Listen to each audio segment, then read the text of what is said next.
Bali, 2009 po, nagkaroon ako nakaramdam ako ng pain sa lower part ng rib ko. Pas binaliwala ako po. 2011 po, bali grabe na. As in, doon na talagang kung saan-saan na kami ng hospital na nagpunta. Nagpunta kami ng Polymedic, nagpunta kami ng Cagayan de Oro Medical. Bali, isa ang findings na meron akong gallbladder stone, tapos meron din akong myoma, at saka nagka-problema na yung liver ko. So yung husband ko at saka yung family talaga natakot na magpa-opera ako. So kung pwedeng daanin na lang sa gamot, kung ano-anong binigay sa akin, na kahit nag-try ako ng ibang mga supplement na nakikita ko sa TV, talagang wala talaga rin nangyari. Ando doon pa rin yung pain. So in-schedule ako ng operasyon na first week ng November 2012. Okay na, yung pera okay na, pero yung husband ko naman ang nagka-problema. Siguro trauma, anticipation, o anxiety yung nangyari sa husband ko. October po katapusan, umabot po ng 150/100 yung BP niya. So natakot po ako, na-alarm ako. Inisip ko na baka yung mauna pa yung husband ko sa akin.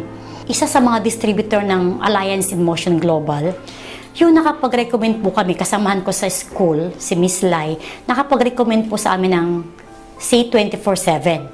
Bali, bumili po ako sa kanya ng isang banig, 400. Pinainom ko po sa husband ko yon, and 3 days time, nawala po yung kanyang rheumatic fever, na sabi ng doktor. Tapos nawala po yung kanyang dugo po nag-normal, 120/80 sa original niya. So sabi ng husband ko, subukan namin. Kasi nag-okay sa kanya. Bago po naubos yung 3 box, talaga pong nawala yung pain. Parang nag-normal na yung kain ko. Sinusubukan ko kumain ng mga fatty foods, baka, tapos lechon. Sinubukan ko po yun. Na hindi po dumating sa punto na after 15 minutes andyan na yung sakit. Wala po talagang nangyaring sakit. February 8 po, bumalik po ako hindi na sa sanitarium, sa Cagayan de Oro.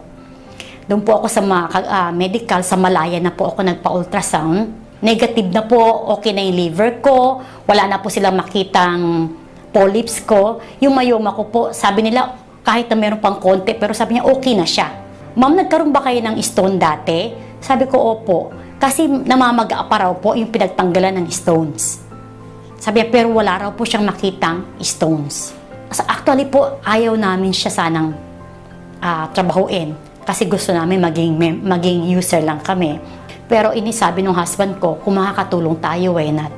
Ang dami nating kamag-anak, ang dami mga kapitbahay na may mga problema. Baka makatulong tayo, i-share natin yung product. At after nung nangyari sa akin, ang dami-dami po talaga sa Cagayan de Oro, sa Valencia, sa amin, sa Bukidnon, natulungan ng product. Kaya I believe po na ang C24/7 is manna from heaven.